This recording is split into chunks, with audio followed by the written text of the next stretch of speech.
ng GY6. Yan, Lihua GY6.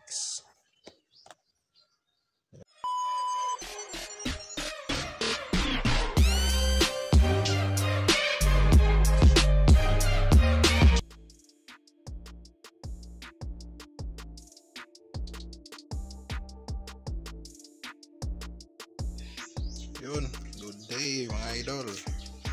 Ipo-full wave natin yung ano natin na Raider 150 2021 model.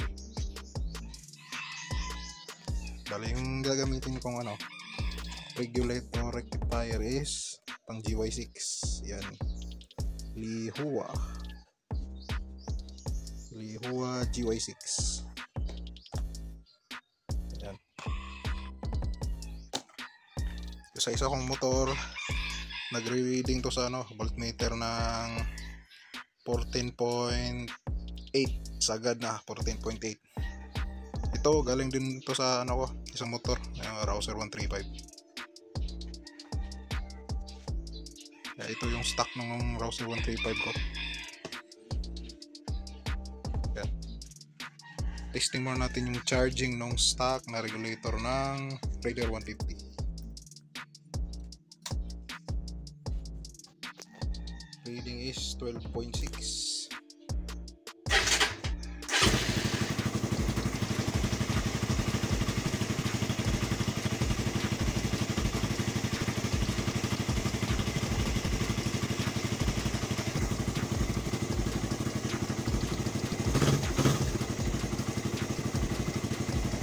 Tagal tumas. Ayun.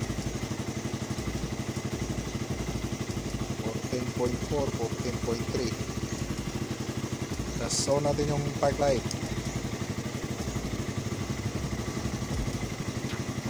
14.2. Ito rin. Light. Na. 13.3, 0.5. MDL. 12.5. Kahit anong rev, ayaw na talagang tumaas. Ayan.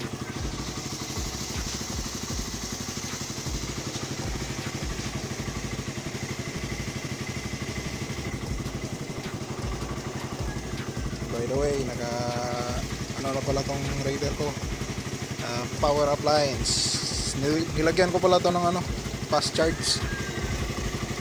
Tingnan din natin yung volt reading ng naka-fast charge. Ayan.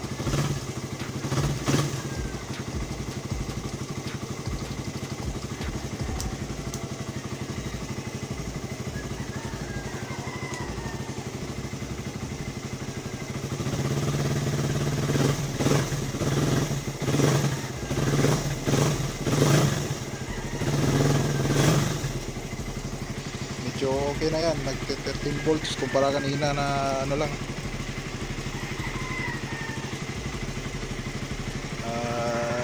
12 or almost 11 na pababa. Halos ayaw na mag-charge.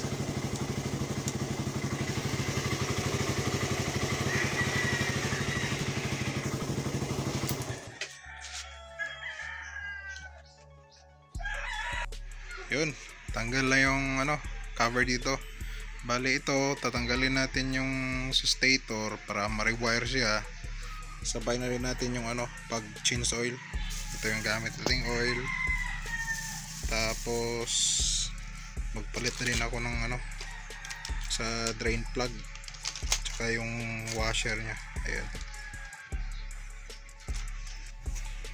Okay, buksan natin. Ayan mga idol. Ito na, tanggal natin yung ano, stator. Yung gagawin natin ito, tatanggalin natin sa pagkakahinang. Bali ito yung ground wire nya. Tapos ito naman yung lighting coil. Ito sa charging. Bali ang gagawin natin ito, tatanggalin natin din dito sa pagkakahinang. Pero dapat naka-connect pa rin yung ano, dalawa. Ito pag tinanggal natin, dugtungan natin ng wire, pagkapangin papunta dito. Yan na, tapos full wave na. Bali pag nagtanggal kayo nito, yung stator, isabay nyo na rin yung paglinis ng ano nya, strainer, para malinisan na din. Ito nasa ilalim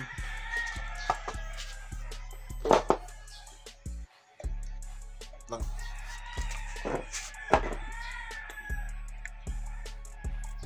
Yan, para malinisan pag nagtanggal kayo. Okay. Yan mga idol, ito na, tapos na yung ginawa nating rewiring sa stator. Di klaro. Yan, yung dito kanina nag ground nya, dinugtungan ko ng wire, pinadaan ko sa ilalim, tapos ito na siya, dito ko hininang. Tapos yung wire dito kanina, ito yun, ito nilagyan ko ng shrinkable tube. Yan, tapos nilagyan ko ng ano tawag dito, cable tie.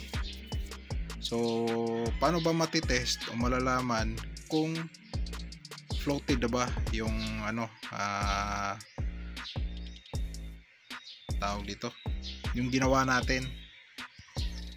Yan, gamit tayo multi tester ito. So, yan, lagay ko muna dyan, tapos ito.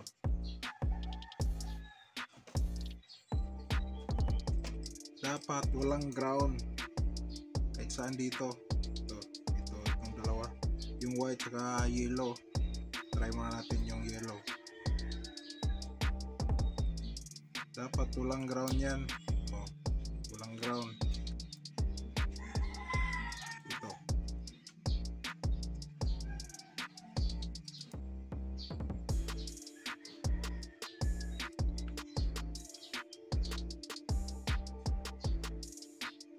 Para makasigurado kang floated na, dapat tutunog lang yan pag konektado yung dalawa.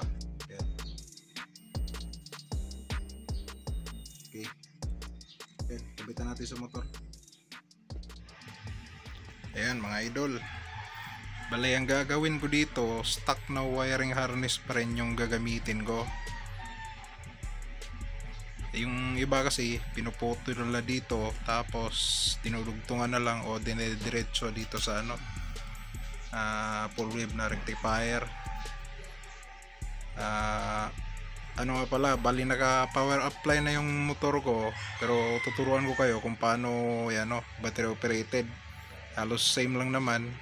Ito yung ano, wire na nakakonekta doon sa ano ko, sa switch. Ito sa headlight na to, headlight tsaka park light. Ayun. Bali yung ano, yung may nakasulat na S dito, yan binalatan ko para makita talaga kung saan yung puputulin ko para malinis tingnan. Ito yung sa ilaw, sa mga ilaw. Bali ito yung ikakat mo. Ito pag hinugot mo yan, ito pag hinugot mo yung sa ilaw, yun, ito yung puputulin mo, tapos i-connect mo dito sa i-connect mo dito sa orange wire. Ito kasi yung accessories wire ng reader. Yan, pag nakakonect na dyan, ano, battery operated na yung motor mo.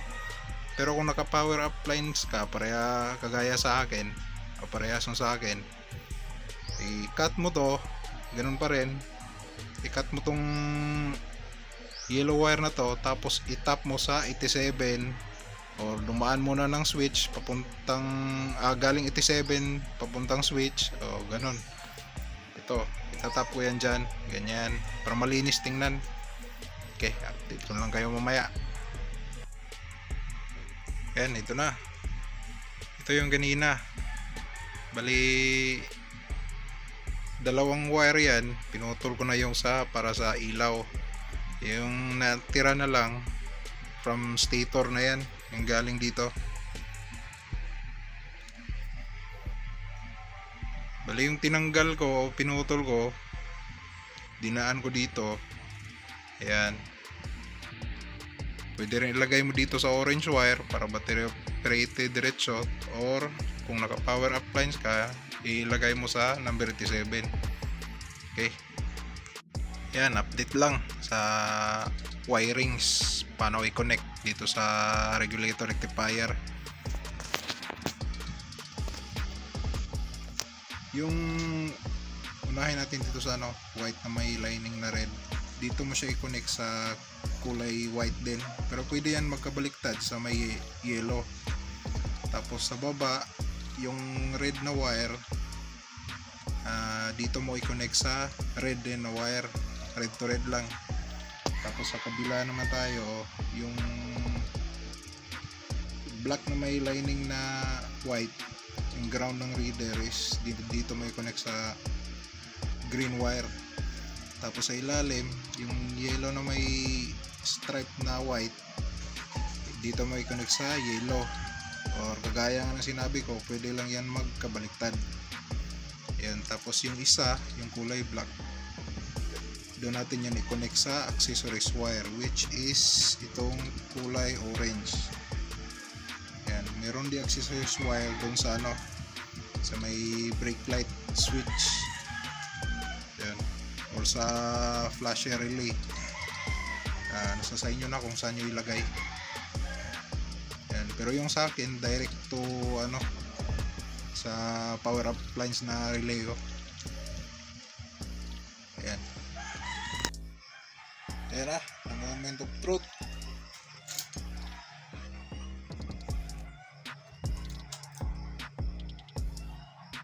13.0